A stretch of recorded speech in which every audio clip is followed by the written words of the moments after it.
Muito boa tarde, estamos de volta, Mundial, e você chegando nesta tarde para te fazer companhia aqui na Vibe Mundial. Estou recebendo hoje aqui uma pessoa super agradável, só de bastidores eu já troquei várias figurinhas. Estou recebendo aqui Marcos Lacerda. Bem-vindo, Marcos. Obrigado, Samira. Agora, não tem como não ser com você, porque essa mulher, você não sabe o que ela é no bastidor. Que beleza, né? Estou recebendo o Marcos vindo lá de João Pessoa, Paraíba. Isso. Ele está falando que a gente tem que ir para lá. Quem não conhece tem que conhecer. As melhores praias do Nordeste estão lá. E não é propaganda. E não é propaganda, mesmo. Mas ele estava me falando que a única praia de nudismo do Nordeste é do lá. Nordeste. E que você disse que não ia, mas eu tem disse que não ir. ia, não. Tem que ir. É que lá tudo é tão à vontade, né? A gente às vezes tem uns tabus, umas travas. A gente vai eliminar essas travas. Então tá bom. O Marcos Lacerda, ele é psicólogo, é mestre em psicologia social e influenciador digital. Ele mantém o canal Nós da Questão no YouTube, onde ele democratiza a psicologia pela internet. É autor dos livros, daqui a pouco eu mostro um deles para vocês, é autor dos livros Amar, Desamar e Amar de Novo, quem nunca, né? E Amar-se, uma viagem em busca de si mesmo. E acaba de lançar, por isso que ele está em São Paulo, Amar e Ser Livre é Possível, como viver o amor sem deixar de ser você mesmo. Essa é a questão, né, Marcos? Essa é a questão. Mas, engraçado, eu queria começar, você falou em Amar, Desamar, Amar de Novo, que foi o primeiro livro. É verdade, Samira, mas tem uma coisa curiosa. Quando as pessoas pensam nisso, as pessoas sempre pensam em amar, desamar aquela pessoa e reencontrar alguém ou encontrar um outro amor. Mas a gente precisa aprender a amar, desamar e amar de novo a mesma pessoa que a gente vive. Porque nós mudamos. Porque existe um ditado que diz que você só vai conhecer uma pessoa quando você tiver comido uma saca de sal com ela. E não é um saquinho de 1 quilo, é uma saca que deve durar uns 30 anos para você comer. Acontece que quando você terminar de comer a saca de sal, aquela pessoa que você começou já não existe mais. A gente muda. A gente muda, os valores mudam, os gostos mudam, a sexualidade muda. Então, essa ideia de que eu vou amar sempre a mesma pessoa, muitas vezes destrói relacionamentos. Porque se você está há 5 anos com alguém, essa pessoa é outra. E é preciso que você aprenda a desamar quem ela deixou de ser para amar novamente quem ela se tornou. Que incrível isso, porque a gente se transforma. Eu não sou mais a mesma pessoa de 1 ano atrás. Quem dirá de 10, 20 anos atrás? Sim, e quem amar você precisa ir acompanhando e fazendo o luto desta mulher que você foi deixando de ser e aprendendo a amar esta nova mulher que você se torna. Nossa, que profundo isso, porque Marcos. Muitas pessoas se perdem no relacionamento porque ficam buscando aquela pessoa do começo da relação. Por isso tem muitas separações por volta dos 20, 25 anos? Claro, porque as pessoas querem, mas olha, quando casou não era assim, mas não é mais a mesma pessoa, mas não fazia desse jeito. Óbvio que não. E nem você, e nem seu corpo, e nem sua pele, e nem sua sexualidade, e nada. Às vezes as pessoas me perguntam qual é o segredo para uma relação durar muito. E eu sempre digo, aprender a perdoar o outro. Mas não é perdoar a traição, isso é bobagem. É perdoar pelo outro não ser o que eu esperaria que ele fosse. Porque essa é uma questão que eu até tinha colocado aqui. O seu alvo são os relacionamentos, já deu a entender isso. É, porque o meu canal no YouTube, o Nós da Questão, as pessoas acabaram me levando para isso. Que essa é a grande demanda das pessoas. As pessoas pedem muito por isso. Estamos necessitados de nos entender e entender os nossos relacionamentos. Sim. O livro chegou aqui, às minhas mãos, para quem está nos vendo em vídeo pelo YouTube. Daqui a pouco eu vou abrir bonitinho, a gente vai folhear enquanto a gente conversa. E uma das questões que eu ia te perguntar é exatamente essa. A gente precisa aprender a respeitar a individualidade do outro. A gente precisa entender que um relacionamento, no mínimo, é feito de 3 pessoas. Eu, você e nós. E nós é uma terceira pessoa. E tem coisas em mim que não dizem respeito a nós. Tem coisas no outro que não dizem respeito a nós. Então, essa ideia de que tudo precisa ser compartilhado no conjunto, isso não é verdade. E nós somos uma terceira pessoa. A união minha e sua é a união de uma terceira pessoa. Eu tenho que contar tudo a meu marido, eu tenho que dizer tudo a minha esposa. Não tem. Você conta tudo a um filho seu? Não, porque tem coisas que não se conversa com o filho, porque não faz parte da relação mãe-filho. Você conversa tudo com seu pai e sua mãe? Não, porque tem coisas que não faz parte da relação mãe-filho. Tem coisas que não faz parte da relação casal. Faz parte da minha individualidade. E a gente precisa entender que eu posso me misturar a você sem me fundir com você. Porque fusão gera confusão. Isso é amar e ser livre. Isso também faz parte de amar e ser livre. Exatamente. E amar e ser livre é não se anular também. Também. Essa é uma questão muito importante que a gente precisa olhar. Porque quando a gente fala hoje de relacionamentos tóxicos, que também está vindo muito à tona, a gente pode prestar atenção primeiro, o que é o relacionamento tóxico? Ele está impedindo a minha liberdade? Ele está me agredindo? O que eu tenho que entender quando eu falo disso? E onde entra eu como pessoa livre? Então, aí eu acho que a gente começa por uma coisa que eu posso até começar lhe perguntando. Me diga, para você, o que é ser livre? Tá. É uma pergunta Aí é uma pergunta mesmo. Ele está me entrevistando agora. Ser livre é você ter liberdade de pensar, de falar, de ir e vir, de se relacionar com as pessoas que você quer perto de você, independente de quem vive com você.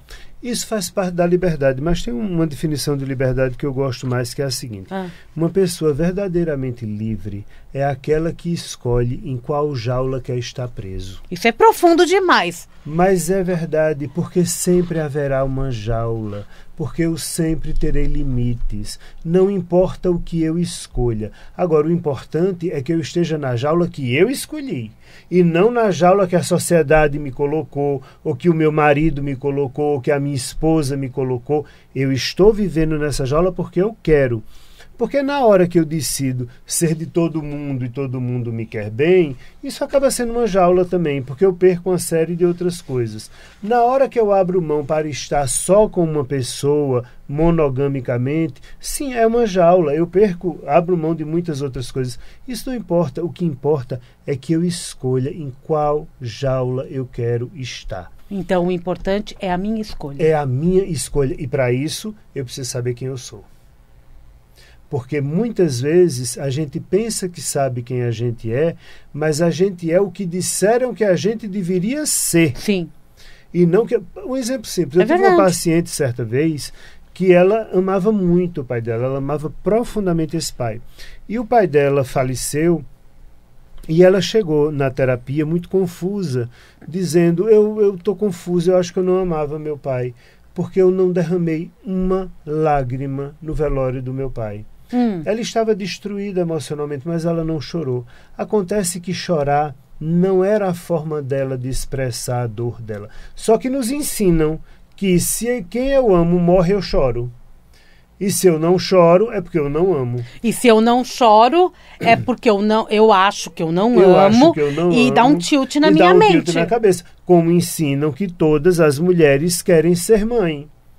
Aí, quando uma mulher não quer ser mãe, aí ela diz, tem alguma coisa anormal comigo. Então, quem é você, de fato? Não o que lhe disseram que você deveria ser, mas quem é você? E esta pergunta é fundamental para que eu encontre a minha liberdade ou para que eu faça a escolha das minhas jaulas. E o livro, ele traça um caminho para que a gente faça esse questionamento? Ele traça exatamente reflexões. Porque eu não acredito em fórmulas, porque somos seres humanos e isso é muito vasto, é muito variado. O que é bom para mim pode não ser para você. Mas o livro traz pontos de reflexões interessantes para que você comece a se perguntar, sim, quem sou eu? E nessa relação, será que eu estou mesmo vivendo como gostaria?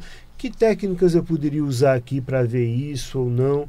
Como é que eu me coloco nisso? Será que eu me coloco? Será que só são as máscaras sociais que me ensinaram? Quem sou eu na fila do pão? Essa é a pergunta que a gente precisa fazer. E eu estou vendo aqui que o livro ele tem espaço para que a gente escreva mesmo. Exatamente, porque é uma reflexão. Se eu colocasse tudo, a ideia do livro é que você o escreverá comigo, com a sua história. Mas cada história é uma. Então, se eu apenas colocar, seriam fórmulas. Faz assim, não é assim, é... Olha, pensa sobre isso. Agora que tu pensou, partindo da tua realidade, escreve aqui nesse espaço em branco. Perfeitinho. Completa o que eu não posso completar. Porque se eu completar, eu vou completar partindo da minha régua. Exato. E a minha régua necessariamente não é a sua. E é bem interessante isso, gente, porque traça a identidade, o tempo que nós gastamos conosco mesmo. Não é? O meu tempo é diferente, né? O meu tempo de trabalho é o que eu gosto de fazer no lazer. O meu trabalho é meu lazer.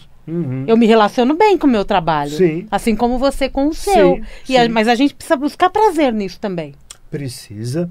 E a gente encontra prazer no trabalho quando a gente começa a se perguntar qual é a minha função na vida. É na vida, não no trabalho. Não no trabalho. Qual é a minha função na vida? E a minha função na vida não é ganhar dinheiro. Ganhar dinheiro é uma consequência. A minha função na vida é servir. Perfeito. Eu tenho que servir socialmente de alguma forma. Senão, para que se vive? Concordo com você. Todos os seus livros têm a palavra amar. O que é amor para você?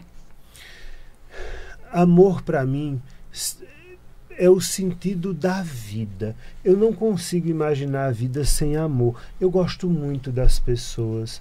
É uma coisa que eu gosto. E não é só amor. Não, esse né? amor Homem, sexualizado, mulher, erotizado. Não. Homem, não, mulher, mulher. Não. É mais do que isso. Amor para mim é gostar da vida e gostar das pessoas. Para mim não existe nada mais interessante do que a outra pessoa. Eu me interesso pelas pessoas. Isso para mim é amor. E a gente precisa entender que o amor é o que me salva de mim mesmo. Porque a gente acha que sofre muito. E sofre, a vida não é fácil. Mas se você quer sair do seu sofrimento, enxugue a lágrima do outro. E a gente usa muito a frase sofrer por amor. Sofrer por amor? Não, a gente não sofre por amor. Não é o amor. Sofrimento, né? Não, a gente não sofre por amor. A gente sofre pela nossa ganância. Porque eu quero que o outro seja meu. Eu vou lhe dar um exemplo para você entender o que eu quero dizer. Isso já é obsessão, né? Não, mas mais do que isso, às vezes é egoísmo mesmo. A maior prova de amor que eu tive na minha vida foi, e essa ela me deixou na hora de ir embora, foi quando minha mãe morreu. Foi a maior prova de amor que eu tive. Porque ela teve um AVC desses devastadores e ela ficou em cima de uma cama, feito a bela adormecida. Ela não acordava mais, e tinha sido um dano gigante. Então, o médico me deu duas opções. Eu poderia assinar ou não o papel de cuidados paliativos. Cuidados paliativos, quando você assina esse documento, significa que ela continuará viva enquanto ela puder se manter viva.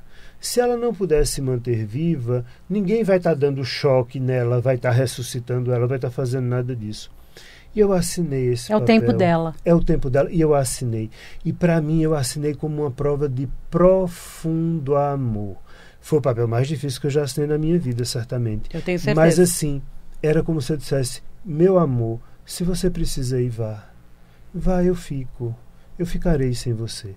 Isso para mim é amor. Porque de que adiantaria eu ficar prendendo essa mulher aqui, chocando ela, fazendo ela ficar viva? Para quê? Isso não é amor. Quando a gente ama, a gente liberta. Eu pensei nessa frase agora. Mas quando a gente ama, a gente deixa o outro ir. Você vai ser mais feliz longe de mim? Pois então vá. Não tem problema, eu cuido da minha dor. Isto para mim é amar. Agora você é meu, você é meu, você é meu. Isso não é amor. E você acredita que as pessoas têm consciência desse grau de amor que elas têm dentro da família, da sociedade, ou com elas mesmas? Entraram num casamento, estão ali e você acredita que as pessoas elas realmente têm consciência do que é a palavra amor?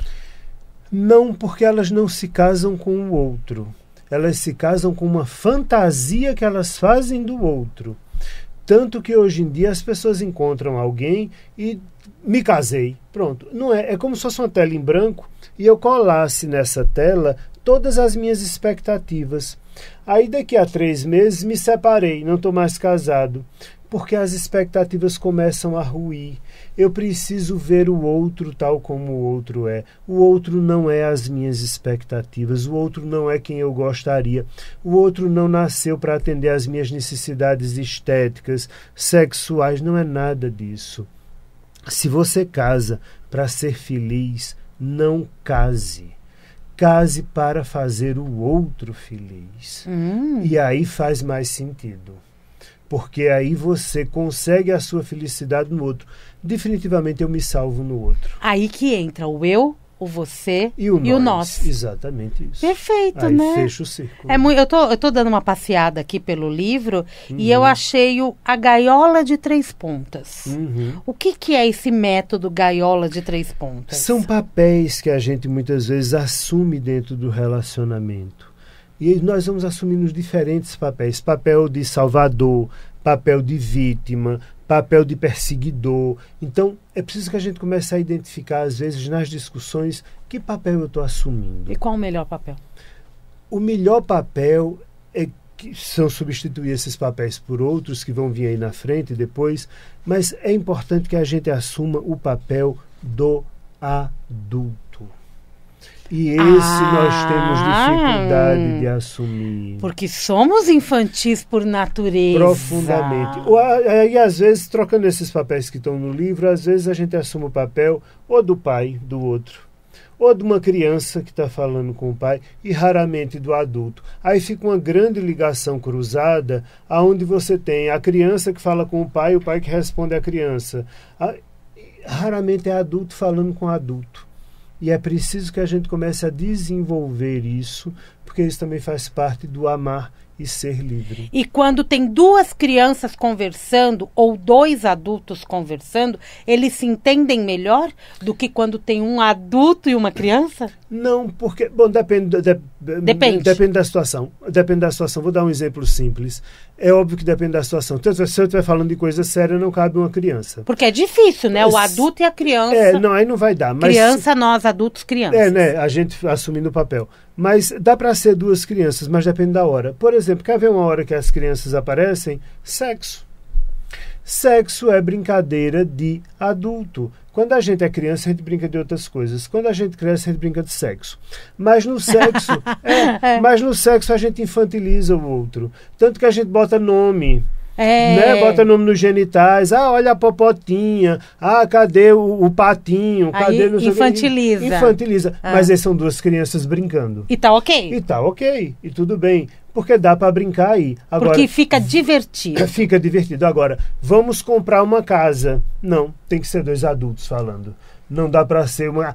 não, porque essa casa... não, porque... Não, vamos nos comportar como adultos. Meu amigo, se for no supermercado também tem que ser 2 adultos. Porque se for uma criança... E 2 adultos que comeram antes de ir ao supermercado. Também tem Não me vá ao supermercado com fome, senão você faz besteira. Tem a técnica, né? Tem essa técnica importante.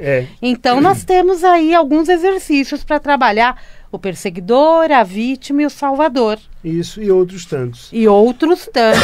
Me fala um pouquinho dos outros livros também. Então tem esse, Amar e Ser Livre é Possível. Você já fez o lançamento aqui em São Paulo. Você vai agora percorrer o país, Belo Horizonte. Comecei por São Paulo e vou para Belo Horizonte, depois Rio de Janeiro, depois Recife e termino em João Pessoa. Termina em casa. Aí ficou fácil. Aí ficou muito fácil, Marcos. E os outros livros? Todos eles eu acho com facilidade? Acha. Aonde você procurar na internet, se você botar Marcos Lacerda, psicólogo, livros, você vai encontrar. Encontra na Amazon, Submarino, todas as grandes livrarias vendem e são livros muito bem vendidos porque são livros simples. Eu evito jargões teóricos, nada disso é usado. E Amar-se, uma viagem em busca de si mesmo, nasceu porque depois que eu escrevi Amar, Desamar, Amar de Novo, eu me dei conta que para amar, desamar, amar de novo, quem quer que seja, eu preciso primeiro me amar. Óbvio. Agora, para isso, eu preciso saber uma série de coisas a meu respeito.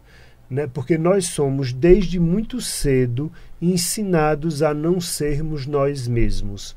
Qual é a palavra, eu digo sem medo do erro, que a gente mais escuta desde que a gente nasce? Arrisca? Não, nem lembro. Acabou de dizer não. Não. Não. Não pode, não faz, não sobe, não bota, não come, não. Aí a gente não consegue falar não para as coisas. E aí a gente começa a ir se endurecendo depois de tanto não. Eu vou perdendo minha espontaneidade. Uma criança, desde muito cedo, ela vai deixando de ser ela e ela vai sendo o somatório de nãos que ela escuta. Não, mamãe não gosta disso. Não, papai não quer aquilo. Não, a tia não deixa. Não sei o quê. Não, aí ela não está livre. Ela não consegue ter acesso a quem é ela para escolher as próprias jaulas. Não estou dizendo com isso que não precisa dar limite. Óbvio, há limites objetivos que eu preciso dar a uma criança. Mas eu estou falando de permitir, por exemplo, a criatividade de uma criança. Isso se tolhe. Uma coisa que eu vi certa vez, achei tão eu nem sei que palavra, eu ia dizer idiota, mas que seja.